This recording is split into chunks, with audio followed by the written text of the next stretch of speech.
अस्सलाम स्टूडेंट्स। आज का हमारा टॉपिक है स्टेयर्स के ऊपर। तो स्टेयर्स के अंदर सबसे पहली चीज़ जो हम देख लेते हैं कि स्टेयर्स या स्टेयर केस या स्टेयर वेल, स्टेयर वे किसको कहते हैं? कोई भी ऐसा बिल्डिंग का कंपोनेंट जो हमें एक फ्लोर से दूसरे फ्लोर को एक्सेस देता है, ऐसे कंपोनेंट को हम स्टेयर कहेंगे या स्टेयर केस कहेंगे, या पूरे सेट को हम स्टेयर केस बोलेंगे। और वो जगह जहाँ पे वो प्रोवाइड करेंगे, जिस जगह पे हमने वो स्टेयर्स प्रोवाइड की हैं, उस जगह को हम स्टेयर वेल या स्टेयर वे कहेंगे, जो जगह बोलेंगे। उसके बाद आ जाते हैं कि स्टेयर्स के अंदर फ्लाइट हम किसको कहते हैं? एक सीरीज ऑफ स्टेप्स जो है उसको हम एक फ्लाइट कहते हैं। अगर हमारे पास एक सीरीज ऑफ स्टेप्स है स्टेयर्स के अंदर तो उसको हम एक फ्लाइट कहेंगे। आमतौर पे जो है ना, एक से ज्यादा फ्लाइट्स आपको स्टेयर्स के अंदर मिलेंगी। इसकी रीजन हम बाद में देखेंगे। लैंडिंग क्या होती है? तो लैंडिंग होती है जो एक फ्लाइट से दूसरी फ्लाइट के दरमियान जो हम स्पेस प्रोवाइड करते हैं, एक वाइडर स्टेप प्रोवाइड करते हैं, उसको हम लैंडिंग कहेंगे। इसको हॉरिजॉन्टल प्लेटफॉर्म को हम लैंडिंग कह रहे हैं। अगर ये हमारे पास एक फ्लाइट है, ये दूसरी फ्लाइट है, दरमियान में लैंडिंग है। ये लैंडिंग इसी तरह एंड पे भी हो सकती है, स्टार्ट में भी हो सकती है स्टेयर्स के, उसको हम लैंडिंग कहेंगे। उसके बाद ट्रेड क्या है और राइजर क्या है? अगर ये एक हमारे पास स्टेप है तो जिस चीज के ऊपर आपने पाँव रखना है, ये जो आपका हॉरिजॉन्टल मेंबर है ये आपका ट्रेड है, और ये जो वर्टिकल मेंबर है ये आपका राइजर है। यहाँ पे ये आपके पास राइजर है और ये ट्रेड है। उसके बाद एक स्टेप क्या होगा? एक राइजर और ट्रेड के कॉम्बिनेशन को हम एक स्टेप कहेंगे। एक राइजर और ट्रेड के कॉम्बिनेशन का स्टेप बन जाएगा। गोइंग या रन किसको कहेंगे? गोइंग या रन ये है कि आपने जो हॉरिजॉन्टल डिस्टेंस आपका जो ट्रेड कवर कर रहा है, ये कंप्लीट यहाँ से यहाँ तक ये ट्रेड है, और ये जो इसका हॉरिजॉन्टल डिस्टेंस ये जितना कवर कर रहा है, ये इसका रन है। ये एक स्टेप का रन है, और टोटल रन ये यहाँ से लेके यहाँ तक एक जो पूरे स्टेयर केस का रन है। इसी तरह यहाँ पे ये देखें, ये रन है टोटल, और ये इसका टोटल राइज है। अगर एक स्टेप के रन की बात करें तो यहाँ से यहाँ तक, और एक स्टेप का राइज यहाँ से यहाँ तक। रन या गोइंग एक ही चीज है। ब्लस्टर या ब्लस्टरेड आमतौर पे जो हमें ये मिलते हैं वुडन स्टेयर केसेस के अंदर। ब्लस्टर क्या है? जो हम सपोर्ट प्रोवाइड करते हैं स्टेयर्स की बेस और हैंड रेल के दरमियान, जो हम जिस चीज के ऊपर हम सपोर्ट लेते हैं हाथ की, ये आपका जो बेस है और इसके दरमियान जो आप पोस्ट प्रोवाइड करते हैं, ये जो एक पोस्ट है इसको ब्लस्टर कहते हैं। अगर सीरीज ऑफ ब्लस्टर्स है, उसके ऊपर हैंड रेल है, उसकी बेस है, इस पूरे कॉम्बिनेशन को हम ब्लस्टरेड कहते हैं। ये आमतौर पे हर तरह के स्टेयर्स के अंदर हम ये प्रोवाइड करते हैं, क्योंकि हमें सपोर्ट रिक्वायर्ड होती है। अगर एक साइड पे फ्री एंड हो, अगर दोनों साइडों पे फ्री एंड ना नहीं है, तो फिर हम जो भी हमारे पास सपोर्ट ऑलरेडी साइड पे मौजूद है उसके साथ एडिशनल हम हैंड रेल्स प्रोवाइड कर देते हैं। हैंड रेल क्या है? जो हम इसके टॉप के ऊपर, ये इसके पीछे आपको नजर आ रही है, इसकी टॉप के ऊपर, या ये जो हम टॉप के ऊपर प्रोवाइड करते हैं, जिसके ऊपर हम हाथ रख के सपोर्ट लेते हैं, इसको हम हैंड रेल कहते हैं। नेवल पोस्ट या नेवल नेवल उसको कहेंगे कि स्टार्ट या टर्निंग के ऊपर या एंड के ऊपर, स्टेयर्स की स्टार्ट पे, टर्निंग पे या एंड पे अगर हम एक बड़े साइज का ब्लस्टर प्रोवाइड करते हैं, उसको हम नेवल कहते हैं। इसकी भी शेप हम देख लेते हैं। उसके अलावा सॉफिट, तो जो स्टेयर्स का बॉटम साइड है, स्टेयर्स की बॉटम साइड को हम सॉफिट कहेंगे। ये हमारे पास हैंड रेल, ये हैंड रेल का क्रॉस सेक्शन है। अगर वुडन हैंड रेल है, ये हमारे पास एक हैंड रेल है जिसके ऊपर प्लास्टिक की कवरिंग है, ये उसको हमने स्क्रू किया हुआ है अपने ब्लस्टर्स के अंदर। इसी तरह ब्लस्टर जो है उसकी जो एंकर है उसका जो उसको बेस है, हम उसकी इस तरह से भी प्रोवाइड कर सकते हैं कंक्रीट के अंदर। और दूसरा हम ये कर सकते हैं कि एक कवर प्लेट प्रोवाइड कर देते हैं, उस कवर प्लेट के ऊपर हम बोल्ट प्रोवाइड कर देते हैं, उस कवर प्लेट के साथ हमारे ब्लस्टर्स जो है ना वो वेल्डेड होते हैं, या फिलेट वेल्ड हमने यहाँ पे इसके साथ किया हुआ। ये दोनों ऑप्शन हो सकती हैं ब्लस्टर्स के दरमियान। ये नेवल और नेवल पोस्ट की बात कर रहे हैं, तो ये आपके पास एक नेवल या नेवल पोस्ट है। इसी तरह ये आपके पास नेवल या नेवल पोस्ट है। उसके बाद आ जाते हैं फ्लायर्स या वाइंडर्स पे। तो फ्लायर्स या वाइंडर्स क्या चीज है? अगर यूनिफॉर्म साइज के स्टेप्स हैं, आपके स्टेप्स की विड्थ जो है यूनिफॉर्म है, तो उसको हम फ्लायर्स कहेंगे। ये आमतौर पे हम प्रेफर करते हैं कि हमारे फ्लायर्स हो। लेकिन अगर हमारे स्टेप्स की विड्थ यूनिफॉर्म नहीं है, इस तरह से एक साइड से विड्थ कम है या जीरो है और एक तरह से विड्थ ज्यादा है, तो इसको हम वाइंडर्स कहेंगे। ये वाइंड हो रहे हैं यहाँ पे, तो इस तरह के स्टेप्स को हम वाइंडर्स कहेंगे और इस तरह के स्टेप्स को फ्लायर्स कहेंगे। लेकिन आपने हमेशा प्रेफर करना है कि फ्लायर्स ही प्रोवाइड करें, वाइंडर्स हमेशा अवॉइड करना है। उसके अलावा पिच या स्लोप ऑफ द स्टेप क्या है?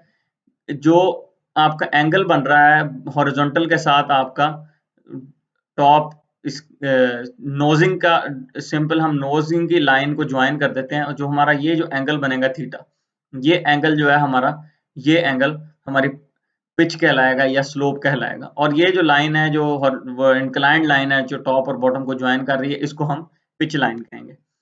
वेस्ट स्लैब, वेस्ट स्लैब वो स्लैब है कंक्रीट स्टेयर्स में आमतौर पे जो हम प्रोवाइड करते हैं बिल्कुल बेस के ऊपर, जिसके ऊपर हम अपनी स्टेयर्स को प्लेस करते हैं। ये हमारी बेस स्लैब है, इसके ऊपर हमने अपनी स्टेयर्स को प्लेस करना है, इसको हम वेस्ट स्लैब कहते हैं। स्ट्रिंजर जो है ये सबसे ज्यादा कॉमन है वुडन स्टेयर्स में। स्ट्रिंजर जो हम साइड के ऊपर उसके सपोर्ट प्रोवाइड करते हैं, जो भी हम स्टेयर केस की साइड के ऊपर सपोर्ट्स प्रोवाइड करेंगे, इनको हम स्ट्रिंजर्स कहेंगे। इसके अंदर कट स्ट्रिंजर्स हो सकते हैं, क्लोज स्ट्रिंजर हो सकते हैं, उसकी टाइप्स को हम नेक्स्ट देख लेंगे वुडन स्टेयर्स में। प्रोपोर्शनिंग ऑफ स्टेयर्स की बात कर लें तो सबसे इंपॉर्टेंट चीज ये है कि प्रोपोर्शनिंग आपने कैसे करनी है स्टेयर्स को, आपने कितना राइजर देना है, कितना ट्रेड देना है, किस तरह से उसको डिवाइड करना है। तो स्टेयर्स को जो है ना, उसके कुछ प्रोपोर्शनिंग के रूल्स हम देख लेते हैं। कि सबसे पहला रूल ये है कि राइजर और रन का सम जो है वो 17 इंच से 18 इंच के दरमियान होना चाहिए। जो हमारा एक राइजर है और एक रन है, इसका जो सम है ये 17 और 18 इंच के दरमियान होना चाहिए। इसी तरह 2 times the riser plus run, ठीक है, ये जो आपका राइजर है इसको ट्वाइस कर लें और इसमें रन को ऐड करें, तो इसका जो ये हमेशा 24 इंच से 25 इंच के दरमियान होना चाहिए। नेक्स्ट जो हमारे पास क्राइटेरिया वो ये है कि product of riser and run should be between 70 inch square and 75। तो हमारा जो राइजर और रन का प्रोडक्ट है ये 70-75 इंच स्क्वायर के दरमियान होना चाहिए। अप्रोक्सीमेट सेंटीमीटर्स में लेंथ साथ गिवन है। फोर्थ जो हमारे पास क्राइटेरिया वो ये है कि product of riser and square root of run, हमने रन का स्क्वायर रूट लेना है और उसको मल्टीप्लाई कर देना राइज से। एक रन का स्क्वायर रूट और उसको एक राइज से मल्टीप्लाई करके हमारा ये आंसर 23.5 आना चाहिए। बेस्ट ये हमारे पास जो प्रोपोर्शनिंग करने का राइजर और ट्रेड को हमने क्या रेशो में रखना है, उसका बेस्ट ये हमारे पास रिक्वायरमेंट्स थी। अब अच्छी स्टेयर केस या अच्छे स्टेयर्स की रिक्वायरमेंट्स के अंदर ये आ जाता है कि सबसे पहली चीज तो वही है कि वेल प्रोपोर्शनड होनी चाहिए, जो हमने पीछे देख लिया। उसके अलावा ये रेजिडेंशियल बिल्डिंग्स के अंदर सेंट्रली लोकेटेड होनी चाहिए, ऐसी जगह से जहाँ पे आपका एक्सेस इजी हो रेजिडेंशियल बिल्डिंग के अंदर। लेकिन आपके कमर्शियल बिल्डिंग्स के अंदर आमतौर पे हमें कॉर्नर्स पे या साइड्स पे नंबर ऑफ स्टेयर्स प्रोवाइड करनी चाहिए, एक से ज्यादा स्टेयर्स होनी चाहिए। फ्लायर्स हमें अवॉइड करने चाहिए और फ्लायर्स हमें यूज करने चाहिए और वाइंडर्स को अवॉइड करना चाहिए, ये पहले भी डिस्कस हो चुका। पिच या स्लोप जो है वो आपको 25 डिग्री से 40 डिग्री के दरमियान रखनी चाहिए। कि बेस्ट है कि 25 डिग्री रखें, लेकिन 25 डिग्री से 40 डिग्री के दरमियान रखनी चाहिए, लेकिन इससे ज्यादा कम भी नहीं होनी चाहिए, तब भी वो अनकंफर्टेबल स्टेयर्स होती हैं, वहां स्टेयर्स की इतनी खास जरूरत नहीं होती। उस केस के अंदर अगर 25 डिग्री से भी आपकी कम आ रही है तो आपको हॉरिजॉन्टल लेंथ कम कर देनी चाहिए स्टेयर्स की। उसके बाद आ जाते हैं मिनिमम विड्थ जो है वो स्टेयर्स की कम से कम 3 फुट 6 इंच, ऑलमोस्ट 1 मीटर अगर आपके पास विड्थ है टोटल, तो फिर आपको स्टेयर्स प्रोवाइड करनी चाहिए, वरना हमें रैंप्स या दूसरे ऑल्टरनेटिव्स की तरफ देख लेना चाहिए। अगर कम से कम 1 मीटर जो अगर हमारे पास टोटल रन है तो फिर हमें स्टेयर्स प्रोवाइड करनी चाहिए।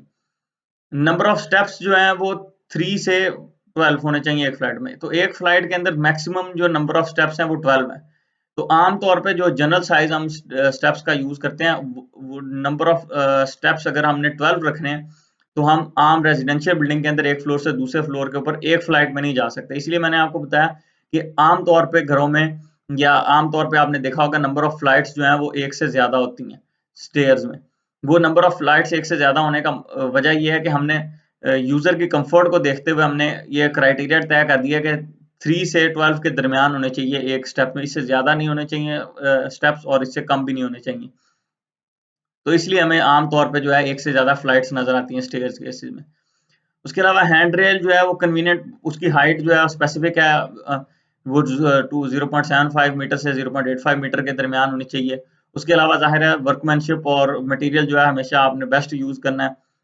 और जो स्टेयर्स हैं वो प्रॉपरली वेंटिलेटेड होनी चाहिए। आमतौर पे स्टेयर्स के अंदर वेंटिलेशन प्रोवाइड करना इजी होता है, लेकिन अगर किसी ऐसे कॉर्नर में स्टेयर्स हैं जहाँ पे आपकी प्रॉपर वेंटिलेशन नहीं है, तो वहाँ पे हमेशा स्मेल रहेगी, तो अच्छी स्टेयर्स काउंट नहीं होंगी। उसके बाद हम टाइप्स ऑफ स्टेयर्स के ऊपर आ जाते हैं। हमने स्टेयर्स को दो रिस्पेक्ट से डिवाइड किया है। एक रिस्पेक्टिव लेआउट, मतलब जिस तरह से हमने ले किए हैं स्टेयर उस तरह से, और दूसरा मटेरियल के हिसाब से जिस चीज़ की स्टेयर्स बनी है। तो सबसे पहले लेआउट को देख लेते हैं। उसमें हमारे पास स्ट्रेट फ्लाइट है, क्वार्टर टर्न है, हाफ टर्न है, ज्योमेट्रिकल है, सर्कुलर है, बाइफर्केशनल है और स्पाइरल है। सबसे पहले देख लेते हैं स्ट्रेट फ्लाइट। तो स्ट्रेट फ्लाइट ऐसी फ्लाइट है कि आपके कोई आपने टर्निंग नहीं प्रोवाइड की, तो इस तरह की आपके पास स्ट्रेट फ्लाइट होगी।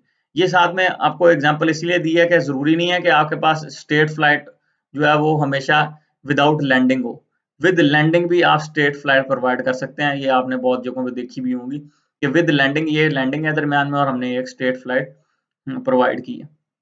तो इस तरह के स्टेयर्स को हम स्ट्रेट फ्लाइट स्टेयर्स कहेंगे। क्वार्टर टर्न, अगर आपने स्टेयर्स के अंदर 90 डिग्री टर्न दिया है तो उसको हम क्वार्टर टर्न स्टेयर्स कहेंगे। उसके बाद हमारे पास है हाफ टर्न स्टेयर्स। तो हाफ टर्न स्टेयर्स का मतलब है कि अगर हमने 180 डिग्री टर्न दिया है स्टेयर्स के अंदर, तो 180 डिग्री टर्न को आप हम हाफ स्टेयर टर्न्स कहेंगे। लेकिन इसको हाफ टर्न कहेंगे, लेकिन इसके अंदर हमारे पास तीन टाइप्स हो सकती हैं। डॉग लेग स्टेयर, अगर ये बिल्कुल ज्वाइंट है, इसके दरमियान कोई गैप नहीं है। उसके दूसरी टाइप है कि हमारे पास ओपन वेल है। ओपन वेल में हमारे पास दो टाइप्स हो सकती हैं कि हमने हाफ स्पेस लैंडिंग प्रोवाइड की है, टोटल एक ही लैंडिंग है यहाँ पे। और दूसरी ये हो सकता है कि हमने दो क्वार्टर स्पेस लैंडिंग प्रोवाइड की हो। हमारे पास ये दो लैंडिंग्स आ गई और दरमियान में हमने ये तीन स्टेप्स हमने प्रोवाइड कर दी है। एक फ्लाइट हमारे पास ये हो गई, दूसरी फ्लाइट और तीसरी फ्लाइट। उसके बाद हमारे पास ज्योमेट्रिकल स्टेयर्स हो सकती हैं। ज्योमेट्रिकल स्टेयर्स के अंदर हम जो टर्निंग है उसके ऊपर कर्व अगर प्रोवाइड कर रहे हैं, अगर कर्व शेप वेल प्रोवाइड कर रहे हैं स्टेयर्स में, तो उसको हम ज्योमेट्रिकल स्टेयर्स कहेंगे। इस तरह सर्कुलर स्टेयर्स अगर हमारी थ्रू आउट दी जो थ्रू आउट कंप्लीट जो स्टेयर्स हैं वो सर्कुलर शेप में है, तो हम उसको सर्कुलर स्टेयर्स कहेंगे। बाइफरकेशनल स्टेयर्स, अगर हमारी स्टेयर जो है वो दो साइडों पे डिवाइड हो रही हैं, बाइफरकेट कर रही हैं, नीचे से एक फ्लाइट है और ऊपर जाके लैंडिंग के बाद हमारे पास दो फ्लाइट्स आ जाती हैं, तो ये आपके पास बाइफरकेशनल स्टेयर्स होंगी। इसी अलावा हमारे पास स्पाइरल स्टेयर्स हो सकती हैं। अगर एक ही पोस्ट है और उसके अराउंड हमने वाइंड की हुई है हमारी स्टेप्स सारी, तो उनको हम स्पाइरल स्टेयर्स कहेंगे। इसकी एग्जांपल्स यहाँ पे हमारे पास ये स्टील स्पाइरल स्टेयर्स हैं। ये आपके पास मुख्तलिफ तरह की स्पाइरल स्टेयर्स हैं। ये कंक्रीट के अंदर स्पाइरल स्टेयर्स हैं, वुड में हैं। तो हम ये हमारे पास स्पाइरल स्टेयर्स की मुख्तलिफ टाइप्स हैं। और बाइफरकेशनल स्टेयर्स की मुख्तलिफ टाइप्स ये हमारे पास, ये आपको नजर आ रहा है। रेजिडेंशियल बिल्डिंग्स के अंदर भी हम इस तरह की ये यूज कर लेते हैं। ये स्टील की बाइफरकेशनल स्टेयर्स हैं, ये वुडन बाइफरकेशनल स्टेयर्स हैं। उसके बाद हम देख लेते हैं कि विद रिस्पेक्ट टू मटेरियल हमने स्टेयर्स को मुख्तलिफ 5 हमने पार्ट्स कर लिए हैं इसके।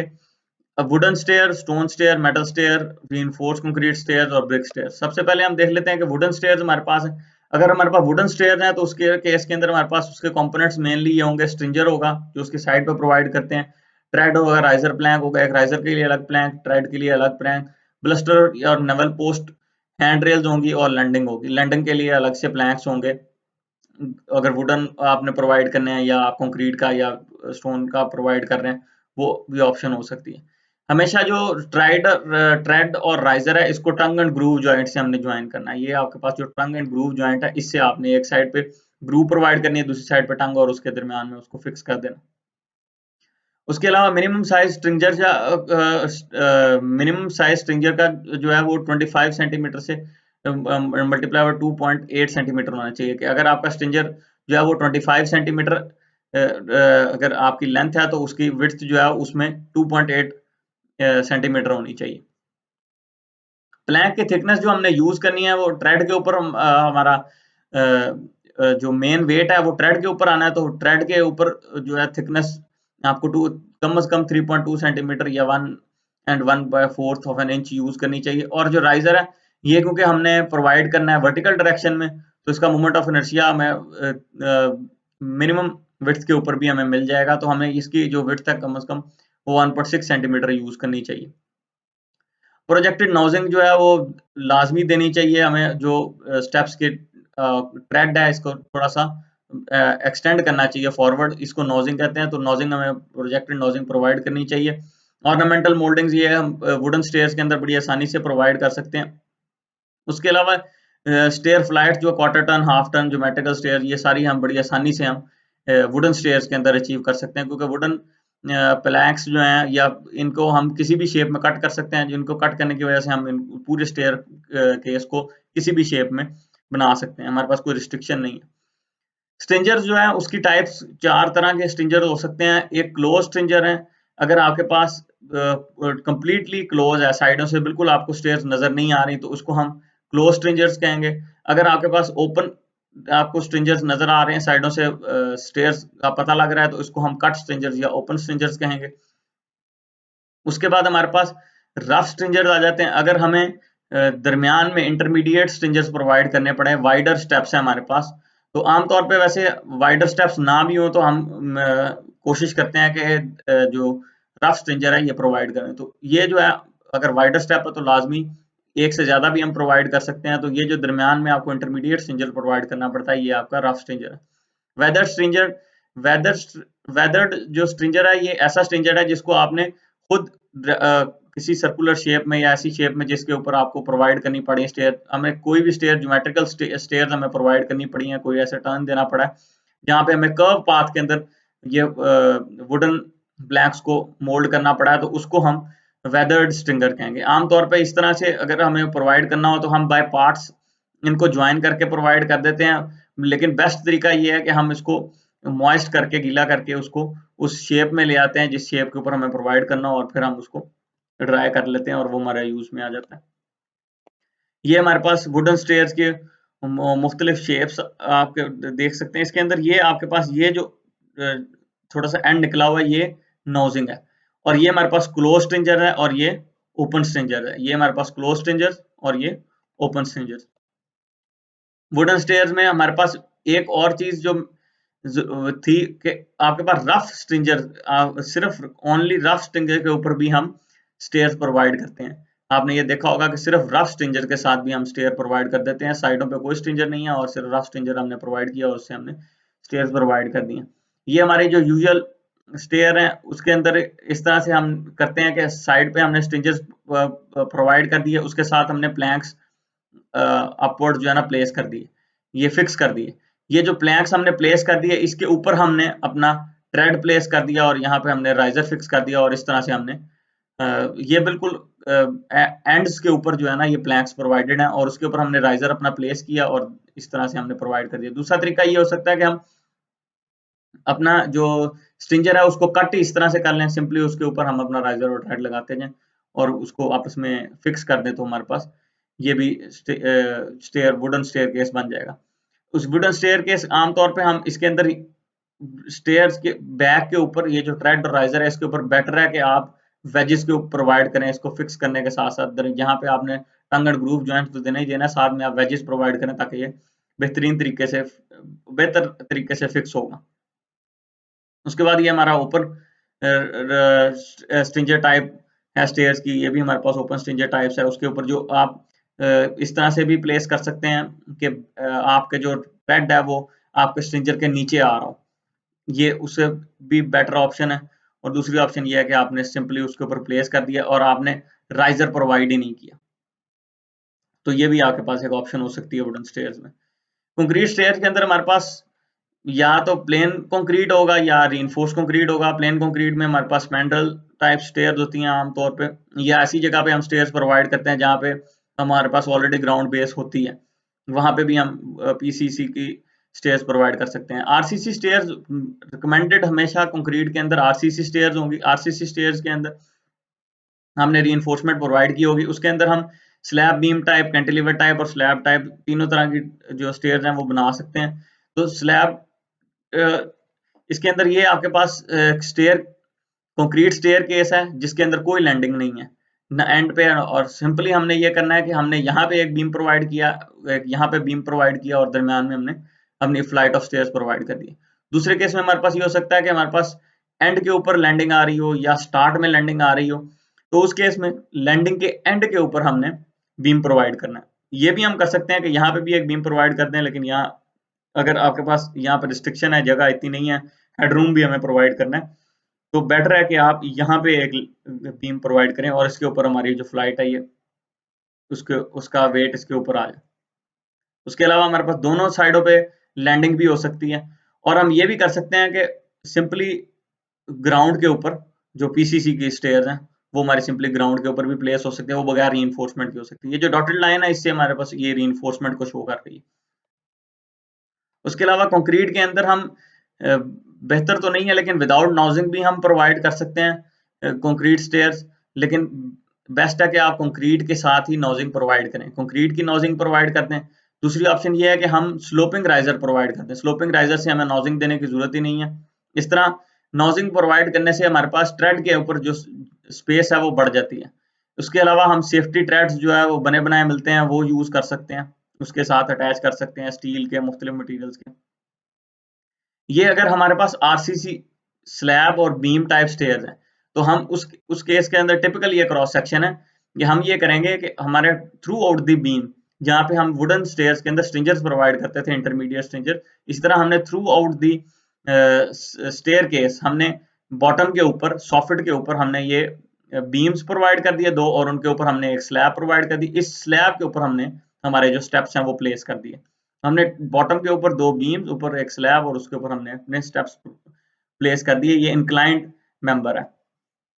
इस तरह से आपके पास आरसीसी बीम की स्टेयर्स हो सकती हैं। ये आपने सिंपली इसकी रीइंफोर्समेंट देख लें कि आपके पास यहाँ पे जो रीइंफोर्समेंट बॉटम रीइंफोर्समेंट आ रही है वो आपके पास लैंडिंग के अंदर जाके टॉप रीइंफोर्समेंट हो जाएगी, और जो लैंडिंग में टॉप रीइंफोर्समेंट है या जहाँ पे भी स्टेयर्स एंड हो रही है स्टार्ट हो रही है वहां पे आपके पास जो बॉटम रीइंफोर्समेंट है वो स्टेयर्स के स्लैब के अंदर वो टॉप रीइंफोर्समेंट आ जाएगी।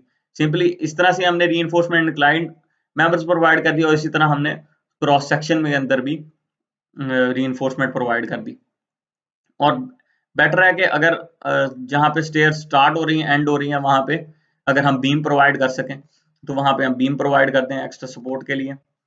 कैंटिलीवर स्टेयर्स के केस में हम ये करते हैं कि सिंपली रीइंफोर्समेंट इस तरह से हम प्रोवाइड करते हैं अक्रॉस द क्रॉस सेक्शन। तो ये आपकी जो है ये कैंटिलीवर स्टेयर्स की एग्जांपल्स हैं।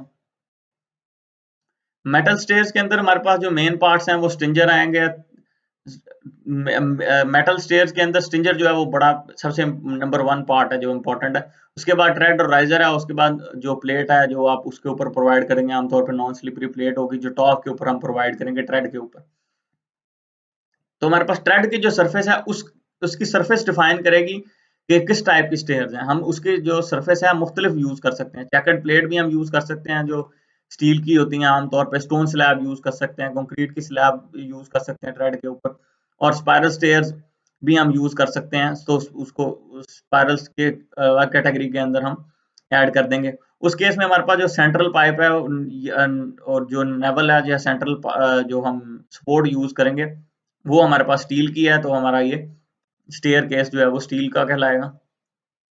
ये यूज स्टील की स्टेयर केसेस हम आमतौर पे प्रोवाइड करते हैं जहाँ पे ज्यादा वियर एंड टियर होती है, जहाँ पे हमें बहुत ज्यादा वियर एंड टियर रिक्वायर्ड है वहाँ पे, क्योंकि स्टील जो ऐसा मटेरियल जो ड्यूरेबल है। उसके अलावा फायर प्रूफिंग के लिए बहुत बेहतर है। इमरजेंसी जो स्टेयर केसेस हैं वो आमतौर पे हम मेटल के बनाते हैं, और फैक्ट्रीज, रेलवे स्टेशन और पावर हाउस ऐसी जगह पे जहाँ पे हमें स्टील आसानी से अवेलेबल है या जहाँ पे हमें स्टील की प्रोवाइड करना जरूरी है वहाँ पे हम स्टील की स्टेयर केसेस प्रोवाइड कर देते हैं। उसके अलावा ये हमारे पास स्टील के स्टेयर केसेस के अंदर मैंने आपको बताया कि सबसे इंपॉर्टेंट चीज हमारे पास पहले स्ट्रिंजर था। एक एग्जांपल ये है कि हमने स्ट्रिंजर एक प्रोवाइड कर दिया, उसके साथ हमने सिर्फ ट्रेड प्रोवाइड की है। तो ये जो हमने सिर्फ ट्रेड इसके ऊपर प्रोवाइड की है, स्टील की सपोर्ट्स हैं इसके ऊपर हमने प्लेस कर दिया। कोई भी चीज जो मटेरियल हम प्लेस करेंगे उसके हिसाब से हम उसको डिफाइन कर देंगे कि ये हमारी स्टेयर्स हैं। ये जैसे कि हमने यहाँ पे हमने ये ट्रेड एक प्रोवाइड किया, इसके ऊपर हमने ये एक स्टील की प्लेट प्रोवाइड किया, इसके अंदर हमने कंक्रीट फिल किया हुआ है। तो चैनल ऐसा है जो फिल्ड विद कंक्रीट है। इस तरह से हमने स्टेप्स बना ली। इसके अलावा हम कास्ट आयरन की ये थ्रेड भी यूज कर सकते हैं, इसके ऊपर प्लेस कर सकते हैं। उसके अलावा ये स्टील ग्रेट हम यूज कर सकते हैं इसकी टॉप पे। उसके अलावा चेकर्ड प्लेट यूज कर सकते हैं। इसी तरह अगर हम मार्बल यूज करें तो हम इसके अंदर मार्बल भी इसके ऊपर प्लेस कर सकते हैं, मार्बल या स्टोन। हम ये भी कर सकते हैं कि हम राइजर के यहाँ पे आप देखें कि मार्बल हमने राइजर के अंदर प्रोवाइड किया, हम इसको मिस भी करवा सकते हैं बगैर राइजर के मार्बल के, हम ये भी प्रोवाइड कर सकते हैं। उसके अलावा हम कंक्रीट के जो ये जिस तरह से हमने एक स्टील की प्लेट के अंदर चैनल सेक्शन के अंदर कंक्रीट फिल किया, इस तरह हम बने बनाए स्लैब्स कंक्रीट की भी प्लेस कर सकते हैं, और चेकर्ड प्लेट जो है वो यूज कर सकते हैं। चेकर्ड प्लेट, ये चेकर्ड प्लेट होती है, ये आप लोगों ने बहुत ज्यादा आमतौर पर स्टेयर्स के अंदर यूज देखी होगी। ये नॉन स्लिपरी प्लेट, इसीलिए इसके ऊपर ये चेक बनाया जाता है ताकि ये नॉन स्लिपरी रहे। ब्रिक्स की स्टेयर्स के हवाले से देखा जाए तो अगर ब्रिक मैसनरी के अंदर आप स्टेयर्स बना रहे हैं तो हम उसको ब्रिक स्टेयर्स कहेंगे। इसके अंदर हमारे पास लिमिटेशन ये होती है कि ब्रिक्स के साइज के मुताबिक ही हम राइजर और स्टेप्स का साइज डिसाइड कर सकते हैं। तो हमारे लिए जो इंपॉर्टेंट चीज है वो ये है कि ट्रेड का जो साइज है वो 1.5 ब्रिक आपने विड्थ के मुताबिक कम से कम 1.5 ब्रिक विड्थ के ऊपर जो है ना वो ट्रेड का साइज आपने रखना है। आम कंस्ट्रक्शन के अंदर हम ये यूज करते थे। ये एक टिपिकल जो है ब्रिक स्टेयर केस है, जिसके साथ आपको मुख्तलिफ ऑप्शंस भी, अगर आप उसके नीचे वुडन कबर्ड्स वगैरह बनाना चाह रहे हैं, आर्चेस बनाना चाह रहे हैं, वरना हम थ्रू आउट यहाँ पे कंप्लीट ब्रिक्स भी प्रोवाइड कर सकते हैं। स्टोन स्टेयर्स के अंदर हम कंप्लीट स्टोन ब्लॉक्स की स्टेयर्स प्रोवाइड करते हैं। उसके अंदर हमारे पास हो सकता है कि रेगुलर या स्क्वायर स्टेप्स हो। रेगुलर या स्क्वायर स्टेप्स के अंदर हम जो ज्वाइंट होगा वो या रिवेटेड ज्वाइंट प्रोवाइड करेंगे या चेकर्ड ज्वाइंट प्रोवाइड करेंगे। रिवेटेड ज्वाइंट इस तरह का ज्वाइंट होगा स्टील के स्टोन के केसेस में, और जो आपका चेकर्ड जो ज्वाइंट है वो इस तरह का ज्वाइंट होगा जो आपका एक दूसरे के अंदर मिलके जो बन के लग जाता है। इस तरह का जो ज्वाइंट होता है इसको हम चेक्ड ज्वाइंट कहेंगे। उसके अलावा बिल्ट अप सेक्शन स्टेप्स भी हो सकते हैं।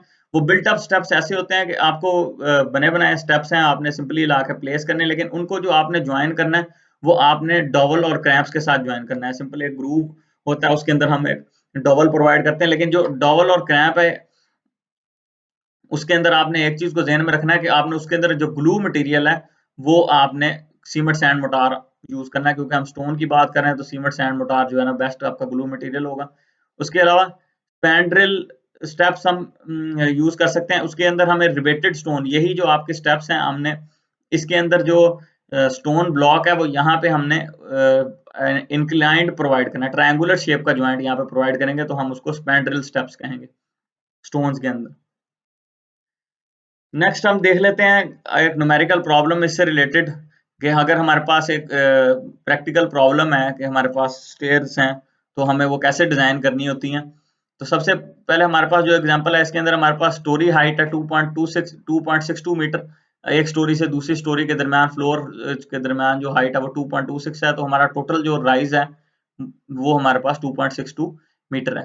टोटल गोइंग जो है हमारे पास जो हॉरिजॉन्टल स्पेस अवेलेबल है जिसके अंदर हमें अपनी स्टेयर्स को कंप्लीट करना है, वो हॉरिजॉन्टल स्पेस जो अवेलेबल है वो 2.75 मीटर है। वो देखने में काफी लग रही है, तो अच्छी स्टेयर्स इसके अंदर बनाई जा सकती हैं। अब मैं इसके अंदर निकालना क्या है कि हमें सबसे पहले देखना है कि हमें कितने नंबर ऑफ स्टेप्स प्रोवाइड करने पड़ेंगे, उसमें कितनी फ्लाइट्स आएंगी, विड्थ ऑफ द लैंडिंग क्या होगी, साइज राइजर का ट्रेड का क्या होगा, और हमें ये बता दिया गया है कि जो बिल्डिंग है वो आम रेजिडेंशियल बिल्डिंग है, उसके इसके अंदर हमारे पास क्या होगा। उसके सोल्यूशन पे आ जाते हैं। सबसे पहली चीज हमारे पास रेजिडेंशियल बिल्डिंग के केस में हमें पता है कि हमारे पास जो सबसे पहला जो ट्रायल साइज है हम वो 25 सेंटीमीटर क्रॉस 16 सेंटीमीटर लेते हैं, मतलब 25 सेंटीमीटर का आपका ट्रेड और 16 सेंटीमीटर का राइजर। तो सबसे पहले हम राइजर से लेके चलते हैं कि अगर हमें राइजर, नंबर ऑफ राइजर हम पहले देख लेते हैं कि नंबर ऑफ राइजर हम कैसे फाइंड आउट करेंगे। तो टोटल स्टोरी हाइट हमारे पास, टोटल हाइट जो है हमारे पास वो 2.62 मीटर है। 2.62 मीटर को हमने पहला जो ट्रायल हमने लिया कि हमने एज्यूम कर लिया कि 16 सेंटीमीटर का हमने राइजर प्रोवाइड किया, तो 16 सेंटीमीटर के राइजर को हमने यहाँ पे राइजर को 16 सेंटीमीटर पुट कर दिया, 2.62 डिवाइडेड बाय 0.16, ये सेंटीमीटर को मीटर में कन्वर्ट कर दिया, तो ये आपके पास 16.25 आ गया। अब नंबर ऑफ स्टेप्स जो है वो 16.25 तो नहीं हो सकते, तो हमने इसको 16 नंबर ऑफ स्टेप्स, हमने इसको एक कम कर देना है, राउंड और डाउन कर लिया, तो हमने इसको राउंड डाउन करके 16 नंबर ऑफ स्टेप्स हमने राइजर के अंदर यूज कर लिए। उसके बाद हमारे पास आ जाता है नंबर ऑफ राइजर। अगर अगर हमारे पास नंबर ऑफ राइजर 12 से ज्यादा है तो हमें पता है कि हमें एक से ज्यादा फ्लाइट्स प्रोवाइड करनी पड़ेंगी। तो हमारे इस केस के अंदर 16 है तो वो 12 से ज्यादा हो गए हैं, तो हमें 2 फ्लाइट्स प्रोवाइड करनी पड़ेगी। और फिर इसको डिवाइड करने का बेस्ट तरीका क्या होगा कि हम एक फ्लाइट के अंदर 8 स्टेप्स प्रोवाइड कर दें और दूसरी फ्लाइट के अंदर भी 8 स्टेप प्रोवाइड कर दें। इसको हम चेंज भी कर सकते हैं, लेकिन बेस्ट तरीका ये होगा कि हम इसको 8 स्टेप एक फ्लाइट में और 8 ही दूसरी फ्लाइट में प्रोवाइड करें। उसके अलावा राइजर की वैल्यू हम कैसे फाइंड आउट करेंगे। राइजर की वैल्यू फाइंड आउट करने के लिए फिर यही फॉर्मूला हम दोबारा से यूज करेंगे। सिंपली यहाँ पे डिनोमिनेटर में राइजर है और नंबर ऑफ राइजर यहाँ पे है, तो हम नंबर ऑफ राइजर को यहाँ डिनोमिनेटर में ले जाएंगे और राइजर हाइट यहाँ पे ले जाएंगे, तो हमारे पास अब जो एक्चुअल हाइट है राइजर की 16 सेंटीमीटर यूज करते हुए वो हमारे पास आ जाएगी। तो सॉरी 16 स्टेप्स यूज करते हुए, तो हमारे पास अगर 2.62 है, इसको 16 स्टेप्स में हमने डिवाइड किया तो हमारे पास 16.375 सेंटीमीटर एक राइजर की हाइट आ गई। उसके बाद ट्रेड की विड्थ देख लेते हैं। तो हमें ये पता है कि ट्रेड जो है वो राइजर और ट्रेड का जो प्रोडक्ट है वो 450 सेंटीमीटर स्क्वायर से 500 सेंटीमीटर स्क्वायर या 490 सेंटीमीटर स्क्वायर के दरमियान होना चाहिए। तो हमने सिंपली 450 इस प्रोडक्ट को हम वही प्रोडक्ट वाले क्राइटेरिया हमने यूज किया। सिंपली राइजर को हम इस साइड पे ले आए, राइजर हमें पता है कि 16.375 है, तो 450 को हमने 16.375 पे डिवाइड किया, तो हमारे पास ट्रेड की विड्थ आ गई 27.480 समथिंग। तो हमने एज्यूम कर लिया तकरीबन उसको राउंड डाउन कर लिया 27 सेंटीमीटर के ऊपर, कि एक स्टेप जो है हमने ट्रेड जो है वो 27 सेंटीमीटर का प्रोवाइड किया। उसके बाद हमने number of goings find out करनी है ईच फ्लाइट में। तो नंबर ऑफ गोइंग हमेशा राइजर के नंबर से एक नंबर कम होंगे। जितने नंबर ऑफ राइजर होंगे, हमें एक बिल्कुल बेस के ऊपर हमें जैसे अब बेस से बिल्कुल स्टार्ट 3 स्टेप्स, उसके बाद पहला राइजर आता है, फिर ट्रेड आता है, राइजर आता है, और फिर एंड पे जाके आपके पास लास्ट के अंदर एक राइजर आता है, और फिर एंड पे जो आपके पास जो ट्रेड होता है वो आपके पास आपका डेस्टिनेशन होता है। तो हमारे पास हमेशा जो नंबर ऑफ गोइंग्स हैं वो फ्लाइट वो राइजर से एक कम होती हैं, या नंबर ऑफ ट्रेड्स जो है आपके वो नंबर ऑफ राइजर से 1 कम होंगे। तो एक फ्लाइट के अंदर हमारे पास 8 क्योंकि राइजर हैं, तो हमारे पास 7 ट्रेड होंगे या 7 गोइंग्स होंगी, 7 रन होंगे। अब हमें टोटल गोइंग फाइंड आउट करनी है, तो हमने सिंपल 27 सेंटीमीटर को 7 से मल्टीप्लाई कर दिया। तो 27 को 7 से मल्टीप्लाई किया तो ये 1.89 मीटर हमारी टोटल एक फ्लाइट की गोइंग आ गई।